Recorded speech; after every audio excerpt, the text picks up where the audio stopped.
मला कल्पना आहे इथे बसायला जागा नाही आहे, सगळं अख्खं ओव्हरफ्लो झालेलं आहे, मला कल्पना आहे. पण आता मी तरी काय करू त्याला? मला असं बोलता येत नाही मला.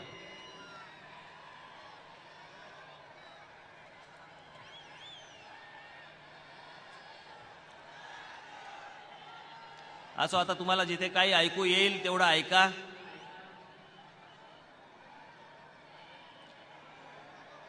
मी माझ्या मागच्या एका शिवाजी पार्कच्या सभेमध्ये सांगितलं होतं की हा माझा काही बघायचा कार्यक्रम नाही, हा ऐकायचा कार्यक्रम आहे.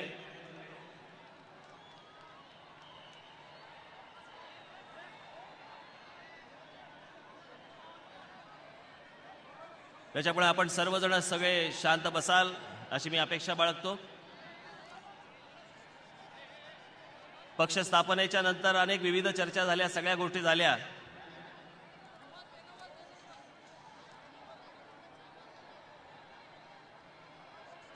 आणि तो प्रवास करत करत करत करत आज इथपर्यंत मी आलोय.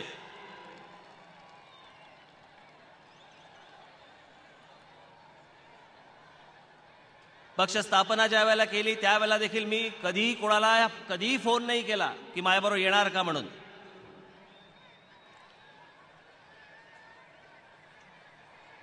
हे इथे बसलेले जेवढे व्यासपीठावरती लोक आहेत त्या सगळ्या लोकांना पण त्यांना पण विचारून बघा, मी कोणालाही कधी फोन केला नाही. जर माझ्याबरोबर यायचं असेल, स्वखुशीने यायचं असेल, प्रेमाने यायचं असेल, माझ्याबरोबर या. तुम्हाला तुमच्या शेवटच्या टप्प्यापर्यंत मी बरोबर तुम्हाला घेऊन जाईन सगळ्यांना.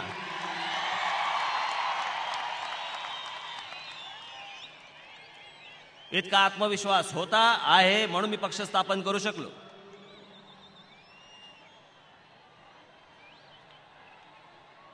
आणि तुमच्या ह्या सगळ्या प्रेमावरतीच हे सगळा अख्खा डोलारा उभा आहे, तुमच्या विश्वासावरती हा डोलारा उभा आहे. पण त्यावेळेला मुंबई पहिलीच निवडणूक आली, महानगरपालिकेची निवडणूक आली. महानगरपालिकेची निवडणूक लढवली. 10 महानगरपालिका होत्या. मुंबई होती, ठाणा होता, पुणे होता, नाशिक होतं, अजून नागपूर होतं, अमरावती होतं, अशा काहीतरी 10 सगळ्या महानगरपालिका होत्या. पहिलीच निवडणूक 2006 साली पक्ष स्थापन झाला. 2007 साली निवडणुका. आणि सगळीकडे मग मला लक्ष द्यायला लागलं, इकडे जा, तिकडे जा, तिकडे जा, तिकडे जा, तिकडे जा. त्याच्यामुळे एका ठिकाणी मला कुठे लक्ष देता नाही आलं. आणि मग नगरसेवक निवडून आले, कुठे 3, कुठे 7, कुठे 5, कुठे 12, कुठे 11. नंतर मी विचार केला, बाबा हे काय बरोबर नाही. मला पूर्ण कल्पना आहे की हा एक स्वतंत्र पक्ष, की असे कुठचेही चेहरे माझ्याबरोबर नाहीत. पण तो पक्ष ज्या दिवशी स्थापन झाला त्या दिवशीच संपूर्ण महाराष्ट्रभर पसरला, प्रत्येक तालुक्यामध्ये गेला. पण त्या ठिकाणी मला पोचायला काही काळ लागला, हे मला मान्य करतो मी. परंतु ते का लागला, हे असल्या कारणांमुळे लागला. नंतर मी एका ठिकाणी विचार केला की मुंबई, ठाणा, पुणे, नाशिक, पहिल्यांदा ह्या इकडे जाऊ, इथे बोलू, विश्वास संपादन करू, मग टप्प्याटप्प्याने पुढे जाऊ.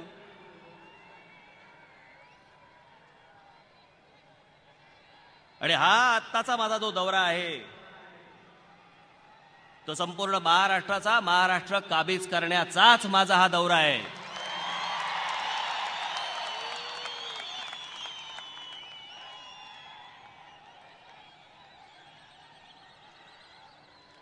अनेक विषय आहेत, विषयांना काय आपल्या देशात तोटा थोडी आहे.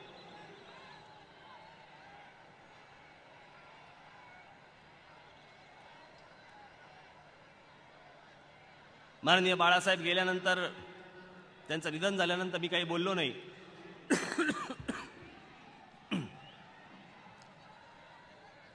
खरं तर काय बोलायचं होतं.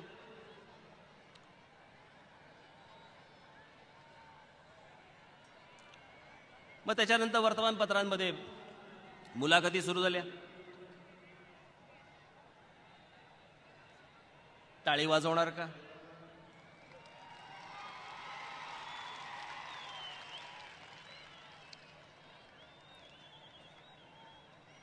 एक हात पुढे करतो, दुसरा हात मागे करतो. या असल्या चर्चा काय वर्तमानपत्रांमधनं होतात काय?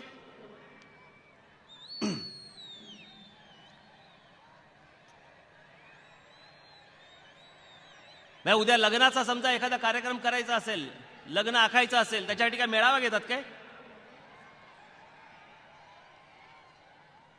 लग्न जुळवायचंय, या मेळावा. आमचे ज्येष्ठ चिरंजीव वयात आलेले आहेत, शरीर संबंध करण्याची योजले आहे, होकार कळवावा. हे असे असतं, असं वर्तमानपत्राबंद छापतात. आज तर मला काही असा विचार पण माझ्या डोक्यामध्ये नाही, युतीचा आणि कसला पण डोक्यात नाहीये. जे करायचंय ते पक्षाच्या स्वतःच्या बळावरती करायचंय, त्याच्यासाठी म्हणून महाराष्ट्रात जातोय.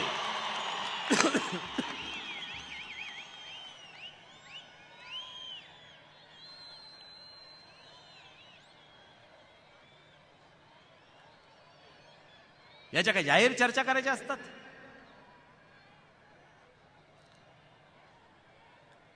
असं पण मी त्या गोष्टीकडेच सध्या दुर्लक्ष केले. त्याच्यामध्ये एक नवीन असतं, मराठी माणसाच्या मतामध्ये फूट पडते. कशी फूट पडते?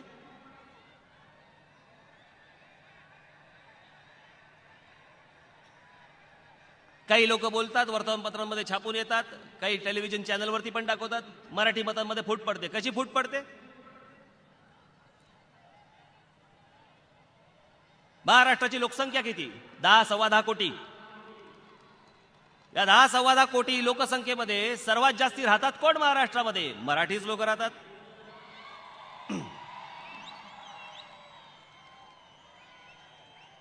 मग काँग्रेस, राष्ट्रवादी, भाजपा, शिवसेना, महाराष्ट्र नवनिर्माण सेना, शेतकरी कामगार पक्ष, रिपब्लिकन पार्टी, इतर जेवढे पक्ष आहेत यांना मतदान कोण करतं? मराठीच लोक करतात. तिथं नाही मराठी मतं फुटत. राज ठाकरेला मिळाली की मराठी मतं फुटली. ही कुठची पद्धत?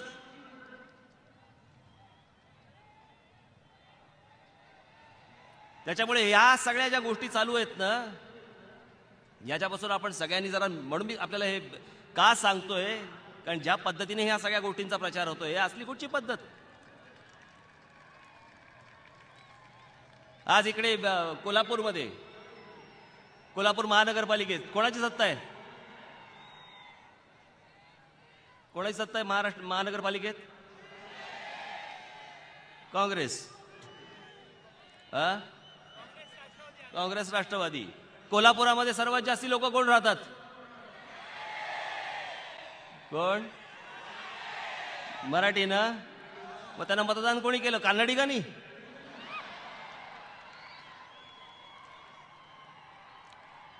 उगाच काहीतरी गैरसमज पसरवायचे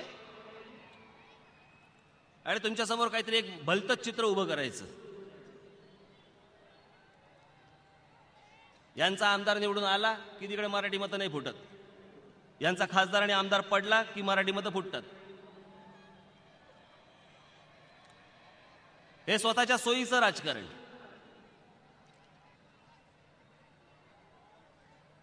अर्थात आज काही मी त्यांच्यासाठी धार नाही काढून आणली, आज इतरांसाठी आहे.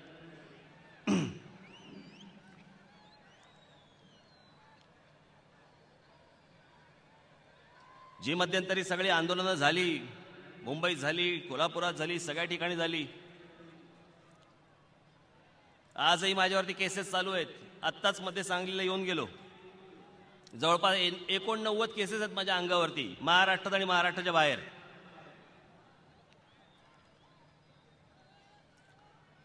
सेंचुरीला 11 बाकी आहेत. बरं, माझं थोबाड काय थांबणार नाही. जे समोर असेल ते मी बोलणार. बोलल्यावर तुम्हाला केसेस टाकायचे असतील तर केसेस टाका, मी त्याला भीक घालत नाही.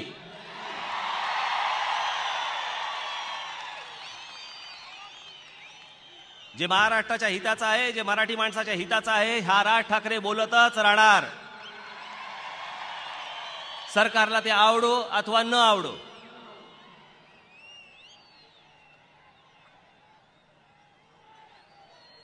कारण या सरकारकडनं काय होण्यासारखं नाहीच आहे. हे सगळे काँग्रेस राष्ट्रवादी, हे सगळे दिल्लीवरती अवलंबून, सगळे दिल्लीवरती अवलंबून. मी आज तुमच्यासाठी अनेक काय काय गोष्टी आणलेल्या इथे, मेजवानी आहे. बुफे बुफे लावलाय बुफे.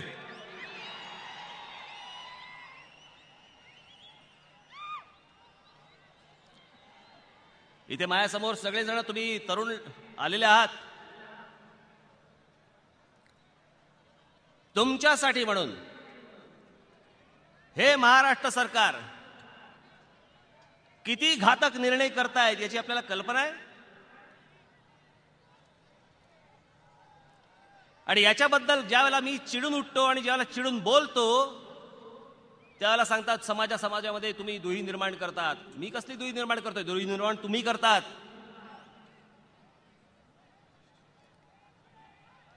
या महाराष्ट्रामध्ये ज्या नोकऱ्या निर्माण होतील त्या महाराष्ट्रामधल्या फक्त मराठी मुलांनाच मिळाल्या पाहिजेत. हा माझा आग्रह काही चुकीचा आहे काय?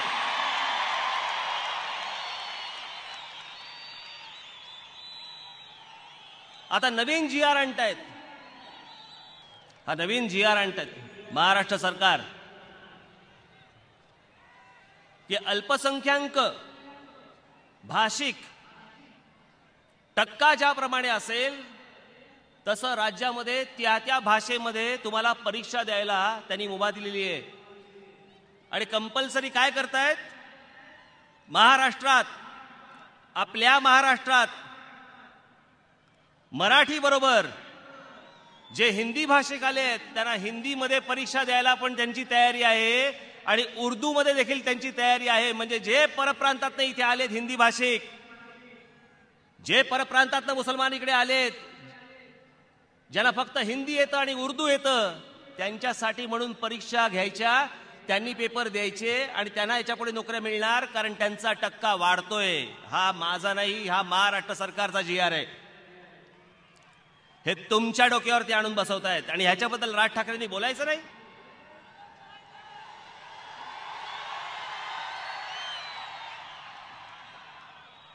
आता जयपूरला काँग्रेसचं अधिवेशन झालं. काय ठराव मांडलाय बघा. तुमच्या म्हणजे तुमचा विचारच नाही. या महाराष्ट्रामधले बहुसंख्य मराठी मुलं, हा महाराष्ट्र मराठी माणसाचा, आणि हे कशा प्रकारे आतमध्ये चालले आहेत आणि कशा प्रकारचे ठराव मांडले जात आहेत ते फक्त बघा. हा ठराव कोणी मांडलाय? हा काँग्रेसच्या अधिवेशनामध्ये मांडलेला ठराव आहे. सर्व प्रदेशांच्या संतुलित आणि सर्वसमावेशक विकासाशिवाय भारताची प्रगती होणार नाही.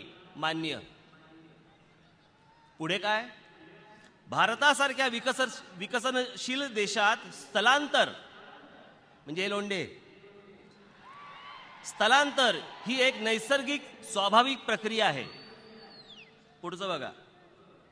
स्थलांतरितांना नोकऱ्या मिळतील व त्यांना स्वयंरोजगार प्राप्त होईल आणि तशी नवी गुंतवणूक होईल यासाठी काँग्रेस काम करेल. तसेच स्थलांतरितांना मूलभूत सोयीसुविधा व्यवस्थित मिळतील यासाठी काँग्रेस काम करेल. तुमच्यासाठी नाही.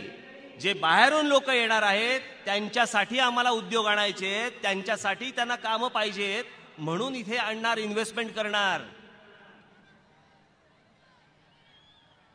का तुमच्यासाठी का नाही? तुमचा विचारच नाही. तुम्हाला गृहीत धरलेले हे कोण? महाराष्ट्रामधले मराठी लोक हे येतीलच मागे. आमच्या संस्था आहेत, आमच्या बँका आहेत, आमच्या दूध डेऱ्या आहेत, आमचे साखर कारखाने आहेत, जातील कुठे? हे आमच्या मागेच येणार आहेत. चिंता कोणाची? बाहेरून आलेल्या लोकांची. त्यांचा टक्का वाढतोय, त्यांची मतं महत्वाची, तुमची मतं महत्वाची नाही. तुम्ही येणारच आहात मेंढरांसारखे. हा या मागचा ठरावाच्या मागचा अर्थ. हे असले ठराव करायचे आणि या संपूर्ण पश्चिम महाराष्ट्रामध्ये यांना सातत्याने निवडून द्यायचं तुम्ही.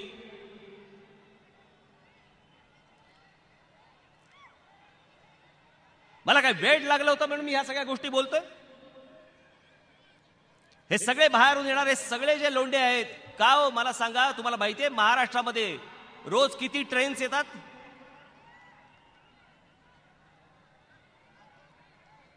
फक्त उत्तर प्रदेश आणि बिहार मधनं, झारखंड मधनं किती ट्रेन्स येतात?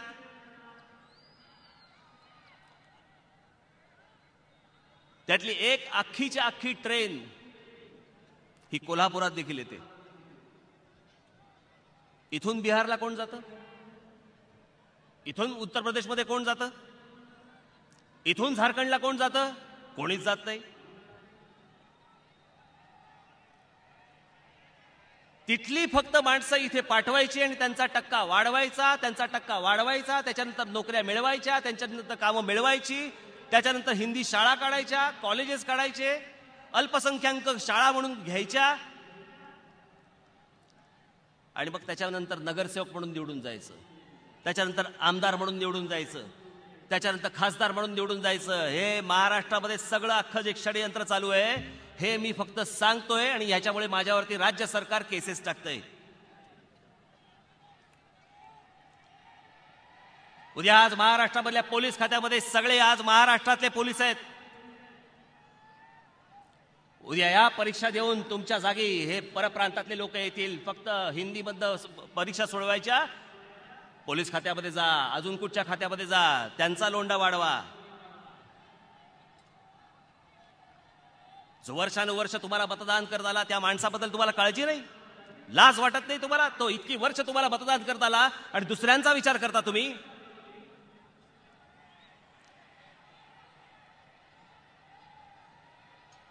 आणि त्यातून होतंय काय बघा.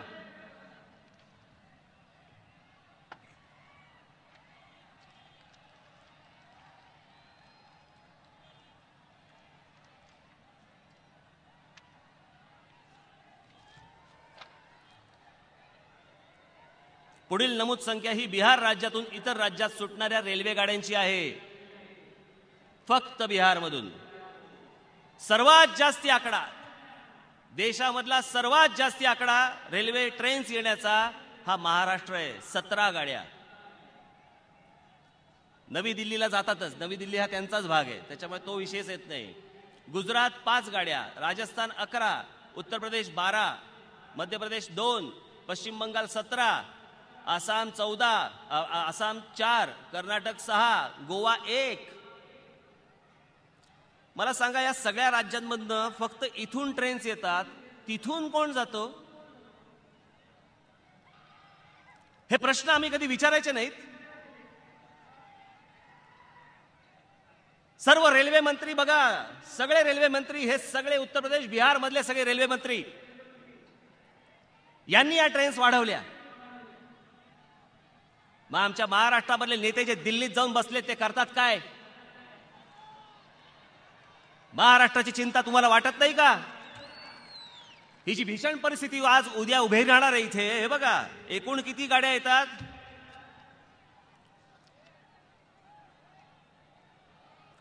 बिहार आणि उत्तर प्रदेश या फक्त 2 राज्यांमधनं महाराष्ट्रामध्ये येणाऱ्या रेल्वेची संख्या किती आहे माहिती आहे तुम्हाला? 56 गाड्या येतात. 56. या सगळ्या महाराष्ट्रामधल्या नागपूर, नाशिक, कोल्हापूर, मिरज, सांगलीमध्ये जातात, तुमच्या ठाण्याला जातात, पुण्याला जातात.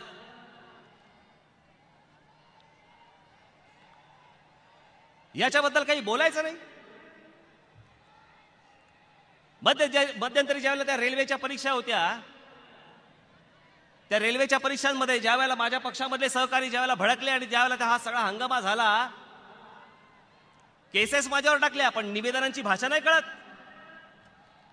असंख्य निवेदनं दिली, अनेकदा निवेदनं जाऊन दिली रेल्वेमध्ये की माझ्या मराठी मुलांना रेल्वेमध्ये नोकऱ्या लागू देत, महाराष्ट्रामध्ये जर नोकऱ्या निर्माण होणार असतील तर त्या मराठी मुलांना लागू देत. ऐकलं नाही. शेवटी माथी भडकली. ज्या काय गोष्टी व्हायच्या ते झाल्या.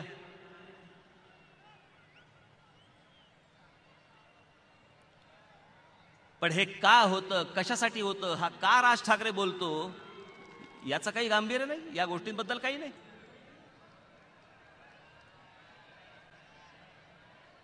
ही सगळी जी पाप आहेत ना या काँग्रेस राष्ट्रवादीवाल्यांची, आज कोल्हापूर जिल्ह्यामधनं इतके लोक मुंबईमध्ये राहतात.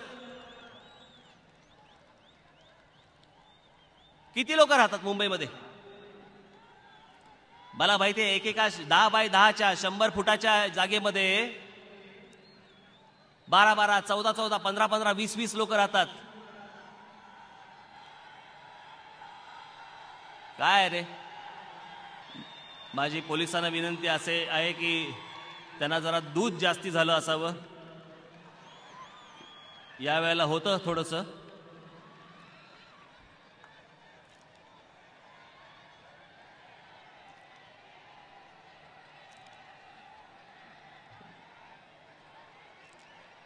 मारू बिरू नका रे त्याला.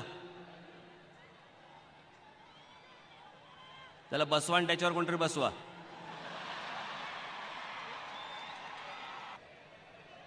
बस बस बाळा बस. मारू बिरू नका रे त्याला. बसू देत. बसा शांत.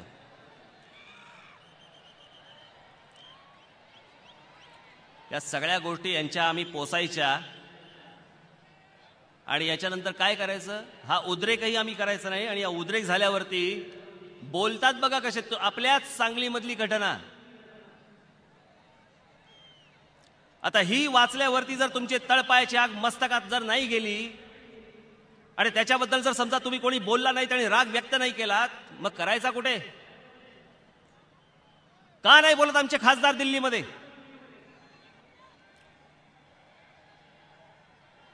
घटना बघा सांगलीमधली. महाराष्ट्र टाइम्सची बातमी आहे. बिहारी नागरिकांवर होणाऱ्या अत्याचाराचा बदला घेण्यासाठी मी बलात्कार केला, अशी धक्कादायक कबुली सांगलीतील बलात्काराचा आरोपी राजू पासवान याने पोलिसांना दिल्याचे उघड झाले आहे. या प्रकरणी सांगली जिल्हा न्यायालयाने पासवानला फाशीची शिक्षा ठोठावली असून ती कायम करण्यात यावी यासाठी राज्य सरकारने नुकतेच उच्च न्यायालयात अपील केले आहे. मूळचा बिहारचा असलेला 21 वर्षीय राजू पासवान 2.5 वर्षापूर्वी सांगलीतील एका शेतमजुराच्या 9 वर्षाच्या मुलीवर बलात्कार केला. मुलगी बेशुद्ध पडल्यानंतरही त्याने तिच्यावरती लैंगिक अत्याचार केले. त्यानंतर अतिशय थंड डोक्याने त्याने मुलीला ठार केले आणि तिचा मृतदेह कोरड्या विहिरीत टाकून दिला. यांना एक तर इथून वरून आणायचे आणि पोसायचे आणि पोचल्यानंतर हे आमच्या आया बहिणींवरती हे हात टाकणार. मी आज तुम्हाला सांगतो, जर समजा ह्या परप्रांतातल्या लोकांनी आमच्या आया बहिणींवरती हात टाकले, तुम्ही तिथल्या तिथे हात कलम केलेच पाहिजेत त्यांचे. कसल्या आदेशाची वाट बघू नका आणि पोलिसांनाही माझं सांगणं आहे, दुर्लक्ष करा आमच्या पोरांकडे.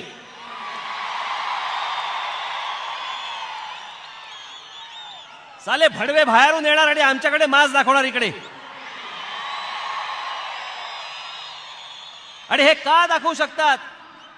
हे का दाखवू शकतात याचं कारण त्यांना माहिती आहे. हे सरकार नामर्दाचं आहे, लेचपेचं आहे, पाठीचा कणा नसलेलं आहे. म्हणून ही हिंमत होऊ शकते. करतील, कर्नाटकात करतील, तामिळनाडूमध्ये करतील, केरळामध्ये करतील, आंध्र प्रदेशमध्ये करतील. नाही करणार. गुजरातमध्ये करतील का?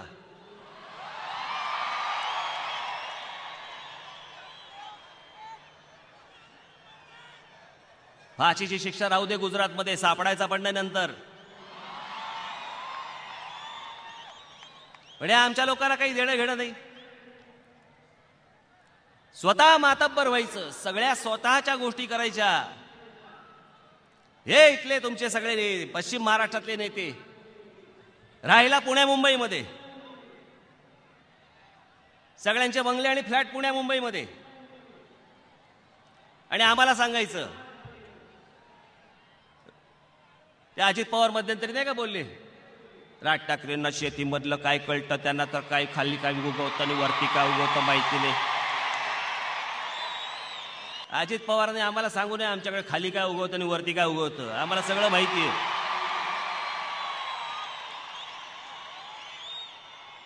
शेतीमधलं आम्हाला कळतं की नाही, जमिनीच्या भावातलं कळतं ना रे तुला.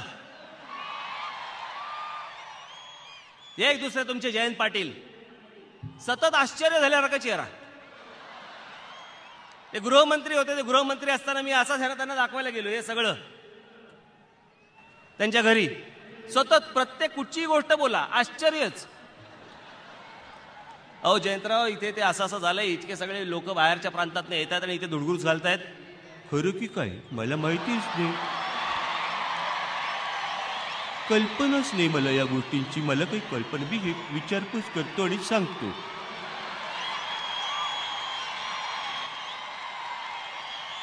जा, कधीही जा, त्या जयंत पाटलांकडे कधीही जा, काही विचारा. खरं की काय?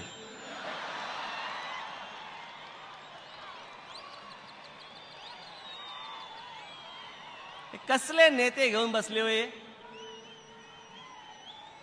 कसलं पश्चिम महाराष्ट्र, काय नेते? स्वतःच्या तुंबड्या भरून घेतल्या लोकांनी, स्वतःचे कारखाने स्वतःच्या सगळ्या गोष्टी भरून घेतल्या, तुम्हाला दावणीला बांधलं. हे यांची मजा चालू आहे आणि यांची सत्ता आपली हे भोगतायत. आमच्याकडे पाणी नाही, आमच्याकडे दुष्काळ. मला काल पत्रकारांनी विचारलं, दुष्काळी दौरा करणार काय? म्हटलं जाऊन करू काय? मदत पाठवायची, मदत पाठवतो, पाठवणारच आहे. गेल्या वेळेलाही पाठवलं, या वेळेलाही पाठवणार. जेवढं शक्य आहे तेवढं जेवढं करणार. तिकडे जाऊन काय करू? ते बघवतही नाही दृश्य. मुंबईमध्ये ज्यावेळेला बॉम्बस्फोट होतात त्यावेळेला ते सगळे जखमी किंवा जे कोणी जी मृतदेह असतात ते सगळे मी बघायलाही जात नाही हॉस्पिटलमध्ये. काय जाऊन करू काय? अहो डॉक्टरचं काम आहे ते, मी जाऊन काय करायचं? पण आपले जातात नाही ते. ते एक राहुल गांधी येतात दरवेळेला, त्या सोनिया गांधी येतात, ते आमचे ते काय ते मनमोहन सिंग. त्याला चालायला लागल्यावर वाटतं मागून चावी दिली की काय, सला टुन टुन टुन टुन चालायला लागते.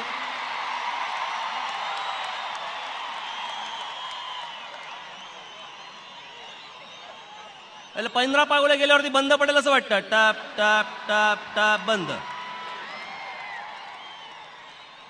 सारखं असं. हे काय हात, कुठचे हात आहेत हे? आणि ते एक राहुल गांधी यायला टेम्पो धुतल्यासारखे हात करतो.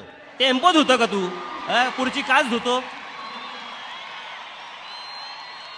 सारखं आलं की असं.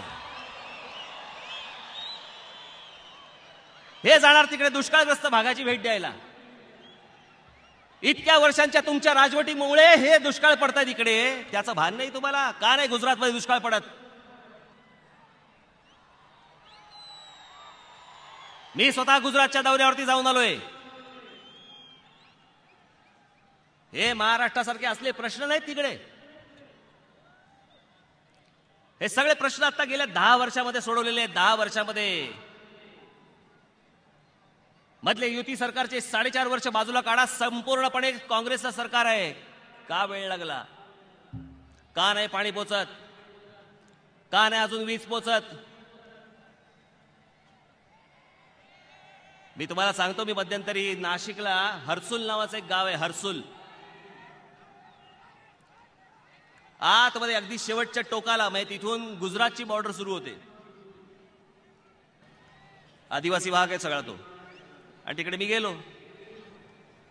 संध्याकाळ साधारणपणे 6:30-7 वाजताची वेळ असेल. पोहोचलो तिकडे. लांब एक बारीकसा दिवा दिसला मला, लांब होता. म्हणून मी माझ्या सहकार्याने विचारलं, म्हटलं अरे एवढा काळो काय? म्हटलं तो लांब दिवा कसला दिसतोय? नाही साहेब, ते गुजरात. आता त्या राज्याचं, जिथे मी दिवा पाहिला ते त्या राज्याचं हर्सुलच होतं.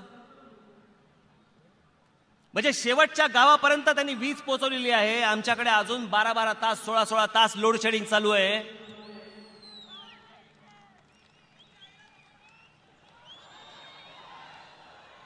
मला ते खरं तर करायचं आहे, पण आता तुम्ही संधी दिली तर.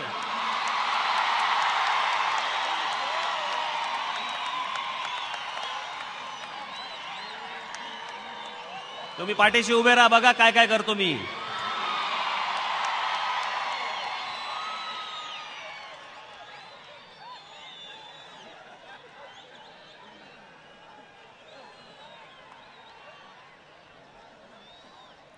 अजून तेच प्रश्न प्रलंबित, त्याच गोष्टी आमच्या चालू आहेत.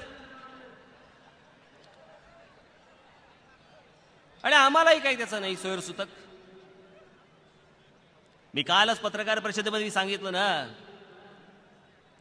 की हे सगळे म्हणे काय ते या पश्चिम महाराष्ट्रामधलं मतदान हे सगळं त्या दूध डेऱ्या आणि साखर कारखाने आणि मग तो शेतकरी सगळा त्यांना बांधील असतो आणि त्याच्यावरती सगळ्या गोष्टी अवलंबून असतात.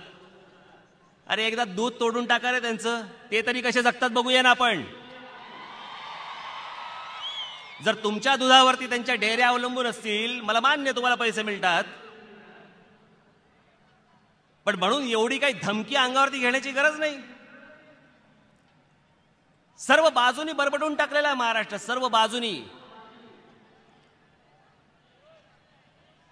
वीज पोचवायची नाही, पाणी पोचवायचं नाही, काहीच करायचं म्हणजे मूलभूत ज्या गोष्टी आहेत त्याच आमच्याकडे पोचवायच्या नाहीत. रस्ते पोचवायचे नाहीत, रस्त्यामध्ये खड्डे, खड्ड्यापेक्षा जास्ती घाणेरडा तो टोल.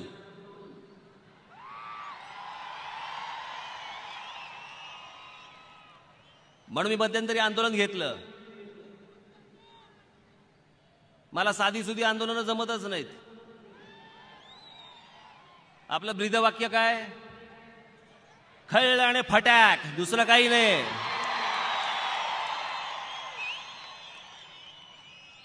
या मंत्र्यांना पोचण्यासाठी म्हणून टोल आम्ही भरायचे,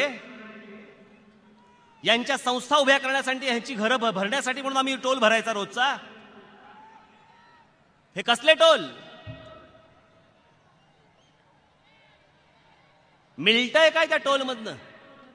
पुन्हा खराब रस्ते. हे कंत्राटदारांनी सगळे पोचलेले सगळे मंत्री फक्त तुमच्यावरती लादले गेले, फक्त टोल. तुम्ही फक्त दर महिन्याला, दर दिवसाला फक्त पैसे भरत राहायचे. कसले पैसे? ते रस्त्याचे नाहीत. या मंत्र्यांना देताय तुम्ही निवडणुकीचा फंड. हा महाराष्ट्र रोज या मंत्र्यांना निवडणुकीचा फंड देतोय, या सरकारला निवडणुकीचा फंड देतोय. हजारो कोटी रुपये फक्त यांच्या खिशात चालले आहेत या टोलमधनं. म्हणून मी जेव्हा ती फोडायला सुरुवात केली, बाबांनो गंमत सांगतो, हे आंदोलन सगळं झाल्यावरती, सुरू झाल्यावरती मध्यंतरी छगन भुजबळ यांना घोषणा करायला लागली की महाराष्ट्रामधले 65 टोल आम्ही बंद केले म्हणून. मग चालू कशाला होते? तुमच्या पोराबाळांच्या लग्नाच्या आमंत्रणासाठी होते. कशासाठी ते टोल चालू? आणि आता पुढच्या महिन्यामध्ये आम्ही कोर्टात जातोय या टोलच्या विरोधात. माझा टोलला विरोध नाही, त्यात येणाऱ्या पैशामधनं जर महाराष्ट्रातले रस्ते जर समजा चकाचक होणार असतील, हवेच आहेत, पण या मंत्र्यांची नुसती घरं आणि फार्म हाऊसेस फक्त चकाचक होणार असतील, अजिबात चालणार नाही. अहो हा आपला कोल्हापूर इथे जिल्हा संपतो, जिल्हा संपल्यावरती कर्नाटक राज्य सुरू होतं. इथला रस्ता बघा आणि त्या कर्नाटकात सुरू होणारा रस्ता बघा, जमीन आसमानाचा फरक आहे दोन्ही रस्त्यांमध्ये. त्यांचा टोल देखील कमी, आमचा टोलही जास्ती. मुंबईवरनं निघाल्यावरती कोल्हापूरला येईपर्यंत बाथरूमला जायला जागा किती? 2. मध्ये काय रबर बँड लावून ठेवायचा काय?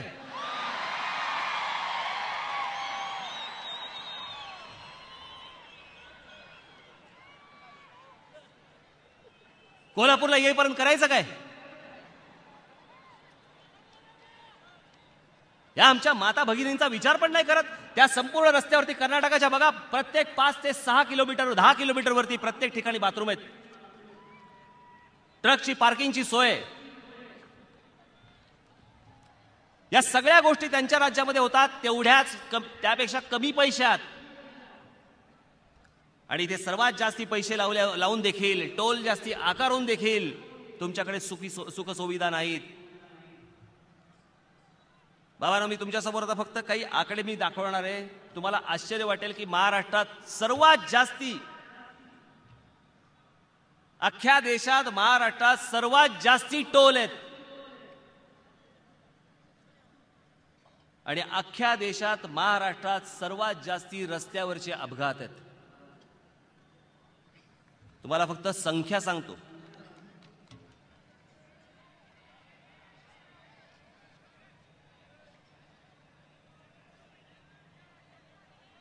महाराष्ट्रात, हा मी संदर्भ माझा नाही आहे, हा accidental death in India's report 2003 to 2011, हा गव्हर्नमेंट ऑफ इंडियाचा आहे. महाराष्ट्रात रस्ते अपघातात तासाला एका व्यक्तीचा मृत्यू होतो.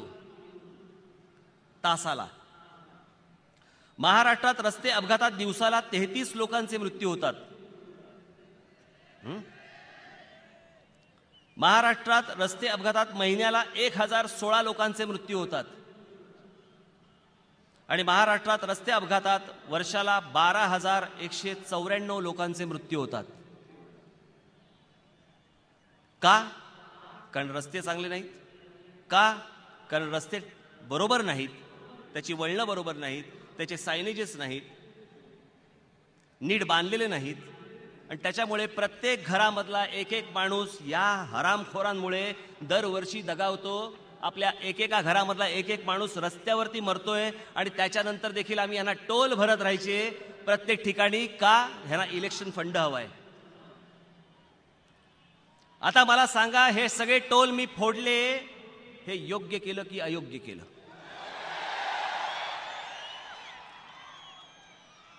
अशी माणसं मारता तुम्ही? इथे पत्रकार बांधव बसलेत माझ्याकडनं, हे पेपर कधीही आपण घेऊन जाऊ शकता. तुम्हाला लांबून दिसत नाही म्हणून मी वाटेल ते वाचून नाही दाखवते.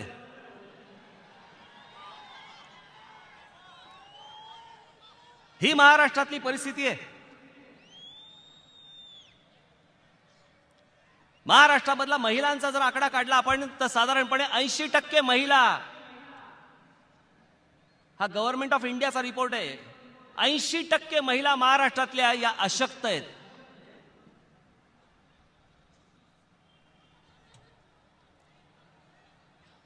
अशक्त जर महिला असेल, त्या महिलेचं उद्या लग्न होणार, त्या मुलीचं लग्न होणार, ती अशक्त असेल, तिला होणारं मूल हे अशक्त होणार. याच्यामध्ये अपंगत्वाचं प्रमाण वाढतं. काही नाही आमच्या लोकांना. महाराष्ट्रातल्या राज्यकर्त्यांना या कुठच्याही गोष्टींची सोयरसुतक नाही, देणं घेणं नाही, कशाशी काही देणं घेणं नाहीये. महाराष्ट्रात प्रश्न निर्माण झाले, तुम्ही चिडलात, रागावलात की आमच्या समोर फक्त एकच हत्यार आहे, ते बाहेर काढलं की तुमची जुंपली म्हणून समजा. स्मारकाचे विषय बाहेर काढायचे. मग आमच्या शाहू महाराजांच्या स्मारकाचा विषय काढायचा, छत्रपती शिवाजी महाराजांच्या स्मारकाचा विषय बाहेर काढायचा, बाबासाहेब आंबेडकरांच्या स्मारकाचा विषय बाहेर काढायचा. हे फक्त स्मारकामध्ये फक्त काढायचं. तुम्ही खुश, बाकीच्या गोष्टींकडे दुर्लक्ष, सरकार समाधानी, मंत्री सगळे झोपले. कसली स्मारक बांधताय?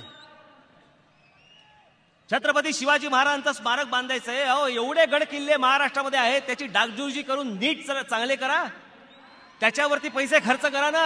अहो, जगाला बघू दे आमचा राजा काय होता तो.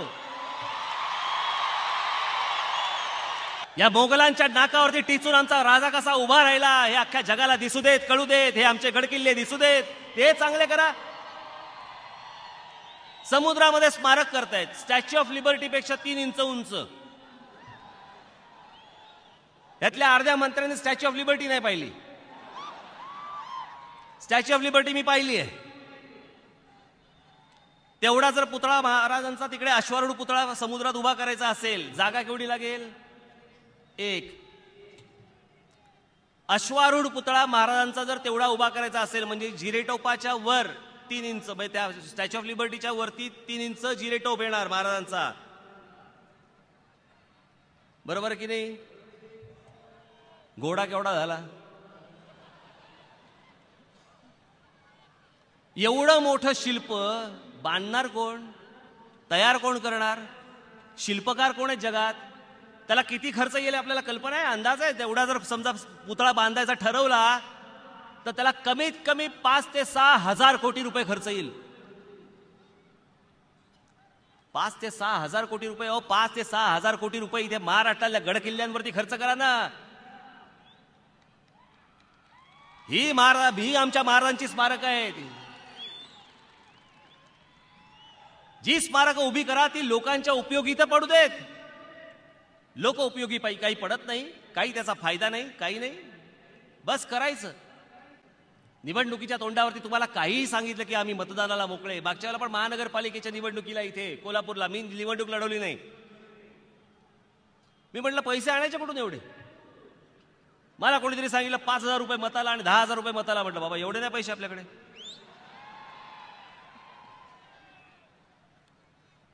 आणि सुरुवातीला एवढे वाटायचे आणि नंतर महानगरपालिका हातात दिल्यावर हे ओरबडणार. या कोल्हापूर सारख्या ठिकाणी अजून पाईपलाईन पाणी येत नाही. इतके पुढारी निवडून दिले, इतके मंत्री निवडून दिले, इतके खासदार निवडून दिले, पिण्याच्या पाण्याची व्यवस्था नाही करता आली या कोल्हापुरात. अहो अजून काय हवं मला जरा सांगा ना. ज्या मूलभूत सुविधा, मूलभूत सोयी ज्या करायला पाहिजे, पिण्याच्या पाण्याची सोय आजही कोल्हापूरचे लोक हे जर दूषित पाणी पिणार असतील, काय होणार होत्या कच्च्या बच्चांचं, लहान पोरांचं काय होणार मला जर सांगा. पण आमच्याकडे राग व्यक्त करायला काहीच नाही. निवडणुका आल्या की पैसे फेकतात आणि निवडणुकांचा फक्त एक तमाशा होऊन बसतो. बस आम्ही मतदान करून जातो, पण त्याच्यानंतर हे सगळे जे आपल्यावरती जे काही गोष्टी लादतात, ज्या गोष्टी करतात, त्याचा आम्हाला अजूनही भान नाही. याच्याबद्दल आम्हाला चिंता नाही, आम्हाला काही वाटत नाही.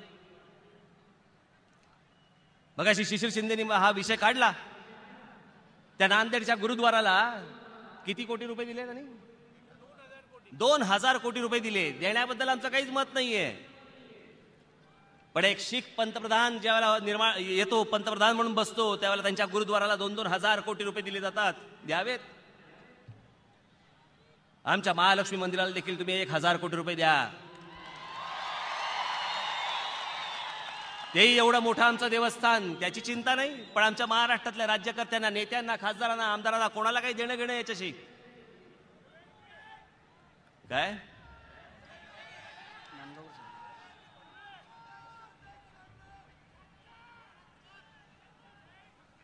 काय काय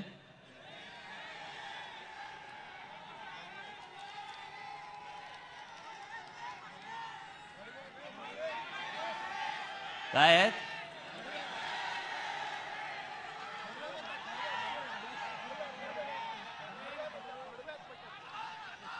भडवेत.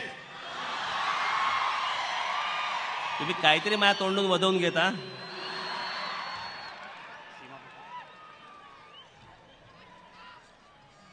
या असल्या लोकांना तुम्ही थारा देऊ नका.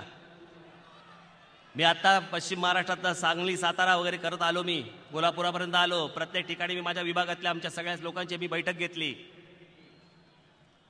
प्रत्येक ठिकाणी मला काही काही ठिकाणी ऐकायला मिळालं, आर पाटलांच्या इथे, जयंत पाटलांच्या इथे, अजून कोणा पतंगराव कदमच्या इकडे.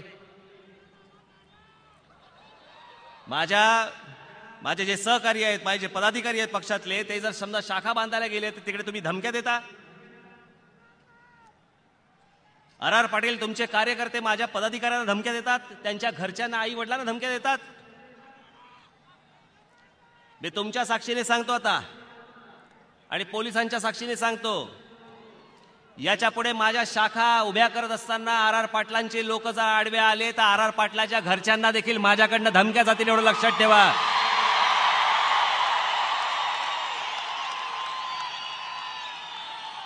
फालतू नाटकं नाही करायची माझ्याशी. आणि तुम्हालाही सगळ्यांना सांगून टाकतो, कोण आडवेल त्याला चिरडून पुढे जा. बस झाली या लोकांची बस्ती आणि बस झालं या लोकांचं राजकारण आजपर्यंतचं. यापुढे मला पश्चिम महाराष्ट्रामध्ये मला वेगळं चित्र दिसलं पाहिजे. तुम्हाला जी अपेक्षा आहे, जी आशा आहे, हा राज ठाकरे आणि त्याचे सहकारी पूर्ण करण्यासाठी तयार आहेत. उद्या या पश्चिम महाराष्ट्रामधले आमदार, या पश्चिम महाराष्ट्रामधले खासदार हे तुमच्यामध्ये निवडून येतील. हे तुमच्यामध्ये बसलेले असतील. आज तुमच्यामध्ये जे असतील चेहरे, ते उद्याचे खासदार असतील, ते उद्याचे आमदार असतील. या संस्थानिकांना एकदाचे तुम्ही इथेच गाडून टाका आणि हा नवा महाराष्ट्र घडवण्यासाठी माझ्या पाठीशी खंबीरपणे उभे राहा. एवढी फक्त आज विनंती आपल्या समोर करतो. आपण जो भरभरून प्रतिसाद दिलात मला, त्या सर्व गोष्टींना मी आपल्याला सगळ्यांना शुभेच्छा देतो. धन्यवाद. जय हिंद, जय महाराष्ट्र.